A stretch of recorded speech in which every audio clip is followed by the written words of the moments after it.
Okay, I am going to read the essay question. There's going to be 6 parts to it, so you should pay attention. In the Supreme Court case, Marbury versus Madison, explain the following. Number 1, just bear with me. Don't write anything down. What set the stage for the historic court case? This is what set the stage. When President Jefferson took office, he wanted to block those 16 midnight appointments that were made by President Adams. Now, to assume their new position, these judicial positions, these 16 newly appointed federal court judges were required to have a commission or a power of office to get in. Just like I would need a teaching certificate to give me the power to teach this class. Well, these commissions were traditionally handed out by who, Laramie? The Secretary of State, who at this point just happened to be James Madison. Well, to prevent these 16 new Federalist judges from assuming office, President Jefferson ordered Secretary of State James Madison not to deliver the commissions. Well, one of those men that was set to receive the commission was William Marbury. And so what he did is he sued the federal government for his commission. That is what set the stage for the court case, right? Everybody figured that one? Okay. Second part of the question. What was the first part of Chief Justice Marshall's ruling, Leighton? What was the first part of his ruling? That Marbury had every right to sue for his commission. Why?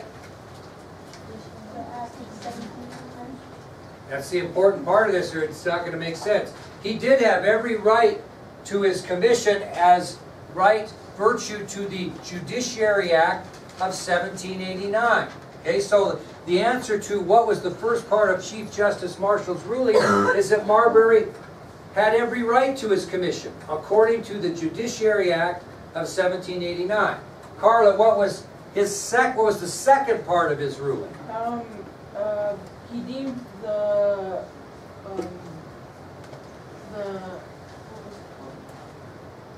Judiciary? Yeah, he deemed the Judiciary Act of because there were 2 of them, right? Unconstitutional. Right, which meant that what?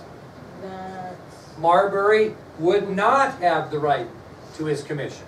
So what was the second part of the Chief Justice's ruling? Is that the Judiciary Act of 1789 was unconstitutional, therefore Marbury would not receive his commission. The fourth part of the question was, what was the doctrine that was established by Chief Justice Marshall's ruling? Rhiannon, 2 words. Judicial review. That was the doctrine, okay, that was established by his ruling. Judicial review. Now, Joe, what was the concept of that doctrine? Or what was the concept of judicial review? Well, it was if any acts that were trying to be passed by the Congress, they would be reviewed by the... No, you're right. Let me give it to you a little better. What judicial review supported was the idea that the Supreme Court alone had the last word on the question of constitutionality.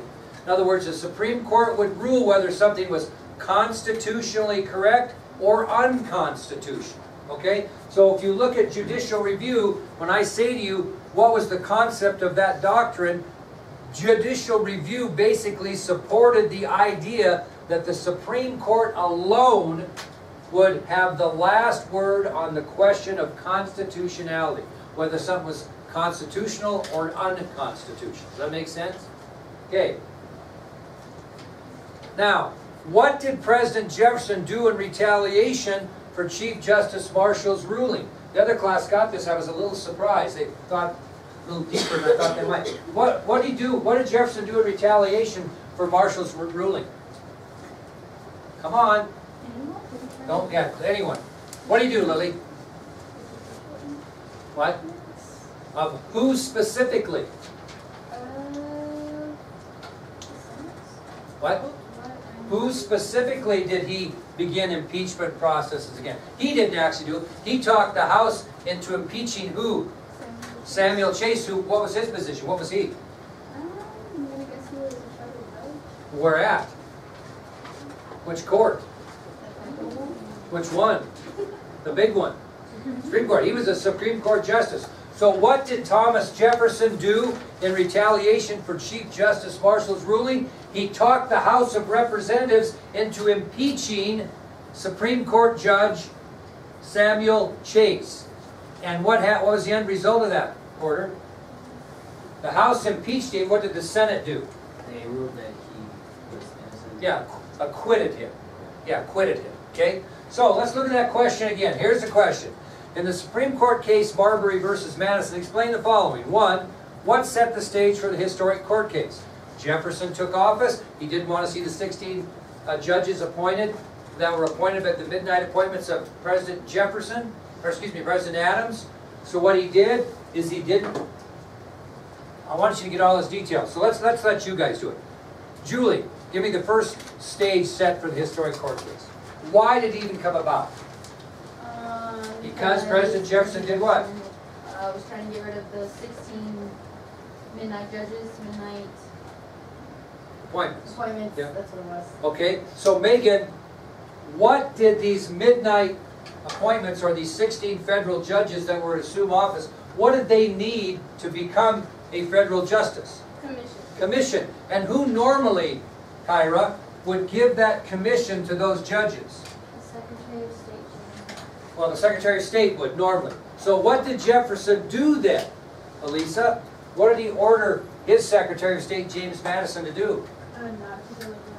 Not give the commissions. And what happened then, Peyton, when he wouldn't give out the commissions? That one guy, yep, what did he do? For what? He sued for his commission and went all the way to the Supreme Court. Okay? Second part of the question, what was the first part of Chief Justice Marshall's ruling? He ruled that Marbury had every right to his commission according to the Judiciary Act of 1789. What was the second part of his ruling? The Judiciary Act of 1789 was unconstitutional, which meant that Marbury did not get his commission. What was the doctrine established by Chief Justice Marshall's ruling? Judicial review. What is the concept of that doctrine of judicial review? Is the Supreme Court has the last word on the question of constitutionality, whether something's constitutionally correct or unconstitutional. Now, I didn't mention this, you should know. So who do they have the right to overrule? The House, the Senate, and the big guy, President. Okay, that was what it set up. Okay, now, what did President Jefferson do in retaliation for Chief Justice Marshall's ruling?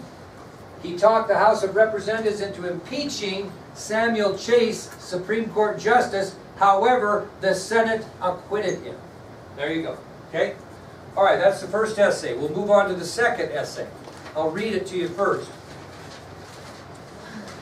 Explain the British Orders in Council and the American Embargo Act of 1807.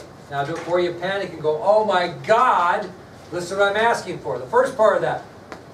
Rachel, what did the Orders in Council state?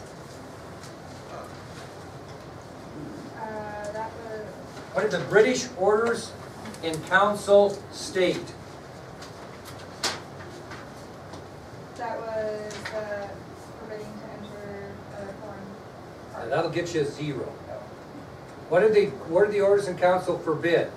Any American ship from entering any foreign port under the control of France, right? Okay, so there's the first question of that essay. What did the Orders in Council state? The laws forbid any American ship from entering any foreign port under control of France. Second part of that question, Navy, is why were the Orders in Council passed by the British Parliament? Why did they pass that law? Why did they pass a law that stated that no American ship could enter any foreign port under the control of France? Why would they pass such a thing? Common sense would tell you what? Why would they pass a law that says that American vessels can't go into a French port? Come on! What's going on right now? A war between who? So why would they not want our ships to go to France? Very good, yes. The laws forbidding the American ship from entering any port under control of France so it ensured France received no supplies from the United States during the time they were at war. Okay? Very good. Kyra, what was President Jefferson's formal response to the Orders in Council? His initial non-formal response is he took all the American ships off the high seas, right? But what was his formal response? Wasn't it the embargo? That's right. The Embargo Act of 1807 was his formal response. Nick? What specific Americans were angered over the president's actions? And? And merchants. Yeah. Farmers, sailors, and merchants. Okay, so in ending this thing up, Caitlin, what was the end result of Jefferson's legislation or the Embargo Act of 1807? What happened? The Congress repealed it 3 days before it took office. Why? Because he asked him to, right? Why? Why did he ask him to? Because people were upset. People were upset and he folded under pressure. Okay? So here's the essay there. Explain the war in Europe, including the British Orders in Council and the American Embargo Act of 1807. What did the Orders in Council state? It forbid any American ship from entering any foreign port under the control of France. Why were the Orders in Council passed by the British Parliament? Because they wanted to ensure that France received no supplies from the United States during the time they were at war with them. What was President Jefferson's formal response to the Orders in Council? The Embargo Act of 1807. And what specific Americans were angered over the president's actions? Farmers, merchants, and sailors. And what was the end result of Jefferson's legislation? It was repealed 3 days before he left office on his request because of enormous pressure he was receiving from farmers, merchants, and sailors. Okay? So, what I'm going to do for you, because I am, The gift that keeps on giving. thank you very much, is I'm going to give you the exact test that you're having tomorrow. Here it is. Before you start, listen to my directions. Because I'm the gift that keeps on giving, I'm going to give you the rest of the period today to make yourself the best essay study sheet you can imagine. And I'm even going to give you tonight to work on it. And then when you come tomorrow, if they're really good, and I look at them and say, man, these things are awesome, we're going to just hand them in, and we're going to give you a grade on these and not give you the quiz, and we'll go from there. Thank you. So make sure though, now listen, trade-off is these aren't shete, if you know what I mean. They're not bad, they're very good. So if somebody read this thing, and said, man, I really know everything I need to know about Marbury versus Madison and the Orders in Council and the Embargo Act of 1807 because Navy did such a wonderful job of writing her essay down. These are 2 graded essays. They're going to be worth 50 points, 25 apiece, and will be turned in at the start of the period tomorrow. If you fail to turn these in tomorrow, what's going to happen? 0. 0. Yes, my dear? Okay, so like if one person doesn't turn those in, does that really have to be class? No, I just ruins it for the poor soul that doesn't turn it in. Okay, so what I want is I want some time put on this. I want you working on your own the rest of this period, not with your neighbor. Once you get out of here, I don't care if you work together tonight or not to make sure, but I want this to be the best, most perfect essay that you've ever written, detailed on these 2 things, due tomorrow at the start of the period. Yeah. Does anybody want to take one for Jaden or Aurora? Okay, they can come and get them. You hear that, Jaden and Aurora? If you get on the video.